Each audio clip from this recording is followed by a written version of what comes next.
I am in Ann Arbor, Michigan, and it is 9 a.m. on the dot. 9 a.m. on the dot. We've started very punctually, and thank you for getting up relatively early. I'm here in the future in London. It's 2 p.m. So I came across a piece you wrote about infinite scroll, and infinite scroll is something that concerns me as a user of technology. I fear it. I fear its addicting properties. But I wanted to start before we get to my moralizing about technology. Let's start by looking at how it came about. Can you talk me through the development of infinite scroll and what it is exactly? So infinite scroll is probably something that we're all familiar with at this point. Most social media platforms, if not many other platforms, utilize it. It was developed in about 2006 by a designer called Asa Raskin, and he actually was at a UX design firm at the time, and it was later refined by a man named Paul Irish, and it was just a solution to pagination, which I'm not sure if I'm saying correctly because I've only ever seen it written out. That sounds right to me, but just define it for people who are not in the UX Yeah. business. So, pagination or maybe pagination will be more helpful. Is just the dividing up of web pages. So it's more seen on retail sites where you scroll through, and at the bottom it has page one, page two, page three. Mhm. So infinite scroll is the infinite version of that. There's no pages; it just keeps going. Okay, so it's basically the internet, the app-based internet, at least that we basically all know and see nowadays. Basically, Hmm. everything uses it. Now, I feel like this is maybe completely wrong, but that a while back in the earlier days of the internet, there was a sense that the core metric by which the success of a website or an app was measured was clicks. How many times is this page loaded? How many is it refreshed? And it seems that Infinite Scroll sort of argues against those principles. Was there a change in the way that these things were measured that kind of made Infinite Scroll more appealing to websites and apps that were trying to harness advertiser revenue? Yeah, as user experience became more of a formalized study of more of a formalized way of measuring the success of technology, the less clicks actually the better, because clicks Mhm. at this point are measured as like that's something someone has to consciously do. That's effort. That's something that someone has to think about doing.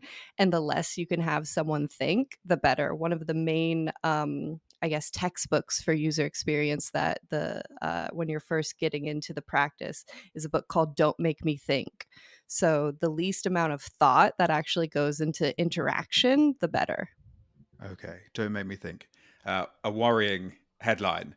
But you're a UX. You do UX design, so I you're given do. a brief, and the client wants maximum. Is this about maximizing time in the product Oh, essentially? yes. Oh, yes. We live in an attention economy. So the longer someone's staring at something, the better, whether or not they're actually interacting in a meaningful way or just scrolling through that scrolling to the bottom that isn't there, perhaps. That's interaction, and that's time given over to possible ads, to possible promoted content. So the more time spent there, ultimately, the more profit in the end. But if I'm an advertiser and I'm advertising on a service that has infinite scroll, the idea that you guys have designed this with the lack of active thinking, the lack of active thought as a kind of codified into the design. As an advertiser, I sort of want my users to be as engaged as possible. I want them to be, looking at this properly and thinking, oh, I do want a Land Rover. I'm going to pay £40,000 for that today. Is the absence of thought a good thing for advertisers? That's an interesting thought in itself, and perhaps it's more about almost the subliminal messaging of it, just having that appear as often as possible to get that thought into your head, Mm, so that when you are looking at new cars, you think, "I saw that somewhere. I can't place it where. I haven't done my research yet necessarily, but I know I have that Land Rover on my mind." right, right. I was complaining recently about the fact that I listened to the same advert for Apple's credit card on Oh a yes. podcast about 1,000 times. I don't even think I'm eligible for this Apple credit card. And I complained to someone being like, they're wasting their money in just serving it to me over and over again. But then they pointed out that, you know what, now you know what it is, you're talking about it. You know, that's all it is just reinforcing that brand. And I suppose the same thing is true with the infinite scroll. You just keep seeing it until it's in your head somehow. It's in there. Whether or not you invited it in, you maybe didn't consciously do so, but that's, I guess, the subliminal nature of it, yeah. Right. And so were there kind of landmarks in the development of Infinite Scroll? I'm sort of assuming that this is something that has basically come out of the hegemony of social media as basically how we use the internet. Is this something that was pioneered by Facebook or Instagram, or am I looking at it all wrong? No, absolutely. I think Facebook was one of the early adopters because it worked so well with the chronological nature of the timeline, or at least what used to be the chronological nature of the Facebook timeline. So instead of eventually getting to the bottom and having to page through, you would essentially be able to keep scrolling into the past, which is perhaps more interactive than it is thinking like, oh, I'm at the bottom of the page. You're at a natural stopping point. So when social media kind of came to the realization that there doesn't have to be a natural stopping point, that's when it got adopted moreover into Instagram, which is obviously also part of Facebook, but Twitter, um, Tumblr for sure. I remember when eventually the pages went away on the bottom of there, and that went my Mhm. entire high school career basically. And so, if you were sorry, if you were a UX designer, you are a UX designer. There are some clients who you would recommend, presumably, Infinite Scroll to, and there are some clients, presumably, where you would say, actually, Infinite Scroll is sort of maybe contrary to your needs or your requirements, or it doesn't best serve your visitor. Who are the kind of people who are not being served by Infinite Scroll, or is it just that it's taken over and everyone's now using it? No, there's definitely places where it doesn't make sense. There's definitely places where I would argue against it. Like I mentioned earlier, a lot of retail still functions on Mm. pagination, so that because that is more of a conscious thing instead of infinitely scrolling through shirts or whatever you're looking to buy. You want to be able to have a stopping point. You want to be able to be like, oh, I saw that on page two. I want to revisit that, because with infinite scroll it's very hard to a find a stopping point and b remember where you were, because Right. with pagination you have landmarks, you have page numbers, whereas with infinite scroll I don't know how many times I've flicked my thumb in the last 20 minutes going down this page. I'm definitely not going to be able to find that content again. Yeah, yeah. No, I'm it's always striking with Amazon how like you know, click through one, two, three, four, five, six, and then you can just back a few times and you're back at the Hmm. kind of the previous products. Whereas, you know, things I'm served on Instagram, I can never find them again. It's also it's terrible when you flick past something you actually wanted to see and then you know, can spend the rest of your day looking for it. Yeah. So there's a clear divide between the retail impulse and the kind of social impulse, would you say? Yeah, it really is about, how much effort, how much consciousness the experience itself wants its users to have, and there's definitely places, like with social media, where that kind of mindlessness is encouraged, whereas other things, they want you to be more mindful, like in retail experiences. Okay. So social media then, you've used the word mindlessness and you've also told me, you've let the secret out that the UX designer gospel, the Bible is called don't think or something. Try Don't not to make make them me think. think. Yeah, Don't make me Stephen think. So Krug. okay. So don't make me think was your principle and we've arrived at a basically a major part of a core part of the internet that basically rewards mindlessness. Um how do you kind of feel as someone who does UX design? UX, for those who don't know, is a shorthand for user experience. Is this something that enhances the user experience? It depends on what the user wants to get out of the experience. The thing with user experience is that we should always be advocating for the user, and that's something I mentioned very heavily in my piece. Is, people over profit, even if the experience is ultimately more profitable. How is that actually treating the user in the end? Mhm. And there is something to be said. Sometimes we want to get lost in content. We want to keep scrolling. There's you can format ebooks now in a way that it just you're constantly scrolling rather than flipping through pages. And for some people, that's a more frictionless experience that works better for them. Uh, but that said, as a whole, I think that infinite scroll is a detriment to users in many ways, as far as mental health goes, as far as productivity goes. Um, I can't sign off on it entirely in an ethical way. Yeah, and I guess it's comes back to that idea of measurement. How does an app like TikTok measure its success, its sort of cultural penetration? Is it simply by the amount of time that teenagers are spending on it? Because that's a kind of worrying way of measuring it, right? Mhm. If your ultimate KPI is to keep people on the app, then you're sort of incentivized to come up with these things that are serving a master other than the user. Um, how how can we deal with that then? How can we resolve some of the issues around technology addiction? I don't want to use such a scaremongering term, but you know, it does feel like it sometimes, right? The Yeah, if it we are if has addictive you've got qualities for sure. yeah, and you've got Gen Z or Gen Z as you call them, and they're spending 7 or 8 hours a day on a single app. That that seems obviously bad, but that's in the business interests of TikTok. Is this just am I just putting too much No, pressure on not at all. UX to resolve failures of the market?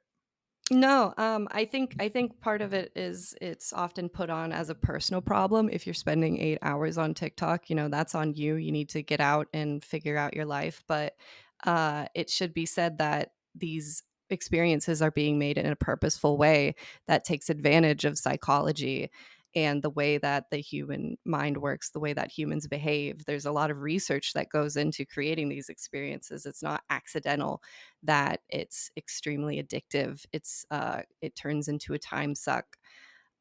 So I think that technologists, UX designers, developers, and certainly the C-suite, CEOs, and etc., need to be more mindful of that, of how things are affecting people, because we do have some nascent research into the effects of social media, and it's not very positive. Mm. And that's something I think that needs to be more paid attention to rather than the bottom line. There are things to be said for embedded in TikTok. There's like a digital well-being function that allows you to limit your screen time. Is that advertised straight up to these teenagers that are spending 8 hours? Maybe not, but it is there, which is just kind of I don't know, a baby step in the right direction. Yeah, I mean, I guess when we're at the point of asking TikTok to sort of solve this problem for us, we've probably reached the end of the line. But I just wonder whether there's a generation of UX designers who pioneered this transition from pagination to infinite scroll, and that was is a move that has kind of reshaped the way that we use social media. And I think that probably corresponds to the development of early days of Facebook, the idea of the wall, the idea of it actually being a genuine way of reenacting your real life social um, maneuvering on the Mhm. web. And now it's much more of a thing about sort of discovery and a sort of almost kind of um, an alternative to real life. And Mhm. so those are natural currents. Is there now a generation of UX designers who are working on something even more than infinite scroll? What's the next level? I mean, infinite scroll is sort of suggests that it will reach infinity. Doesn't necessarily mean there's something beyond it, but there must. If we know technology, there's something beyond it. What are the kind of currents in UX that you think could um, pioneer the next Well, technology? ideally, I hope it would actually be a step back toward pagination for both its technical issues. There's many accessibility issues involving infinite scroll, as well as the kind of ethical, psychological, social problems that I mentioned before. So I would hope that we would be able to find more of a happy medium between infinite scroll and pagination. Something like a load more button at the end. It can be as Right. simple as that because it just creates that natural stopping point. Let's But just just before you move on, though, let me cycle back because otherwise I'll forget to ask about the accessibility issues. Just give me the headlines of what are the accessibility issues with this infinite scroll Yeah, we're talking about. so Infinite Scroll, pardon me, is not optimized for screen readers. It's not, optimized for accessibility technologies, that will only be able to see the first page, quote unquote, of content. So once you reach a certain point, there's nothing beyond that. So Mhm. even though you have all this content continuing onward for many screen readers, it's just going to be that first bit, which I imagine is very annoying. As well as for SEO purposes, for search engine optimization, um, it can't go past those first couple pages. It's just going to see that content. It's not going to be able to log that into a search engine. So that content's going to be even more difficult to find in the end. It's not ideal. It's not optimized quite yet. Okay, so now moving back forward, you've said maybe we'll regress and sort of go back to something closer to the internet as it was, I don't know, 15 years ago. Um, do you think that's realistic? I mean, is it more No. likely that with the yeah, okay, is it more likely that with the advancements in terms of AI and I don't know, even Apple's sort of headset thing, that we're actually going to look at just a much more integrated, generalized UX, kind of invading our real world more? Yeah, the Is goal that is terrifying idea more likely?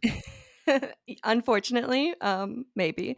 I'm pretty cynical about what will happen first before perhaps more policy changes are implemented. I know that in America, it's kind of the Wild West. Europe has more limits on what technology is allowed to do, and I think things will change as people become more educated about the way that technology functions. But that said, I think that the goal is frictionlessness. It's seamlessly integrating into our everyday lives. So the more it can, to use a scary word, infiltrate, the more it will. So, I mean, with AI, that might mean even if there's not content to be found, even if there's not user generated content, it might generate that anyway just to Mm, keep you in the feed. mm. Yeah, I'm still kind of coming to terms with the little squiggly line on Microsoft Word that comes when you make a typo. I sort of think of that as sort of AI sort of telling me what to do. But I Yeah. suspect that actually the reality is that my entire experience of the internet is going to involve squiggly lines and sort of sort of add-ons and extensions telling me what to do and when to do it, Oh, yeah. sooner There's rather there's than whole later. conversations to be had there for sure because, AI is, even more wild than the West of America. Yeah. Okay. So just as a final thought, then, is there a this may be like beyond the bounds of what you write about, but is there a regulatory solution to this? Is this something where you actually believe that policymakers, rather than who deal with many of the harmful elements of the internet and who are wanting to tackle harmful elements in the UK, we're seeing a lot of that at the moment, where they say actually, you know what, evidentially children having a screen time of 10 hours often, that's probably bad for their mental health and for their physical Mhm. health. Is there a regulatory pathway that you foresee, or is there just no appetite from within the tech industry for that? And if there's no appetite within the tech industry, it's very hard for governments to lead on this. Yes, it's harder to see within the tech industry itself. I don't think that there's any, there's no motivation to do that because profit is the motivation. So unfortunately, uh, taking care of people is a back burner thing. I think that it's unfortunately going to be a slower process, and tech is always infinitely faster than policy. So I think it's going to be more of a situation of people that have grown up with this. So maybe Gen Z, when they are reaching adulthood, reaching voting ages, are like, "Hey, this messed up my childhood significantly, and I don't want that to happen to more children.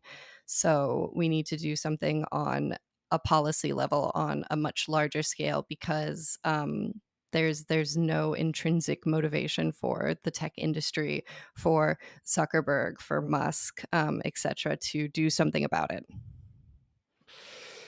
Well, on that note, thank Happy you for note. on that happy note, thank you for joining me all the way from Michigan.